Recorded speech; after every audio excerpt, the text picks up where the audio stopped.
നമസ്തേ. ഒരു ഗൃഹത്തിൻ്റെ കിഴക്ക് വടക്ക് ഈശാന്യം പോലെ തന്നെ ശുദ്ധമായിരിക്കേണ്ട സ്ഥാനമാണ് ഗൃഹത്തിൻ്റെ തെക്ക് പടിഞ്ഞാറ് നിരുതി ഭാഗം, അതായത് കന്നിമൂല എന്ന് പറയും. അവിടെ ഒരു കാരണവശാലും അടുക്കള നിർമ്മിക്കരുത്. പ്രധാന കിടപ്പുമുറിക്ക് ഉത്തമ സ്ഥാനമാണ്.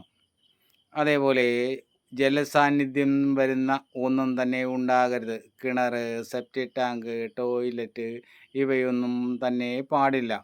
അതേപോലെ സിറ്റ് ഔട്ട്, പ്രധാന വാതിൽ, ഗേറ്റ് ഇവയൊന്നും തന്നെ ആ ഭാഗത്ത് വരാൻ പാടില്ല. അവിടെയുള്ള നിർമ്മിതികൾ ഉയരമുള്ളവയായിരിക്കണം. അതേപോലെ തന്നെ വലിയ വൃക്ഷങ്ങളെ പരിപാലിക്കേണ്ട സ്ഥാനം കൂടിയാണ് തെക്ക് പടിഞ്ഞാറ് ഭാഗം. അവിടെ തുറസായ സ്ഥലം കുറവായിരിക്കണം. അവിടെ വളരെ ഞെരുക്കമായിരിക്കണം.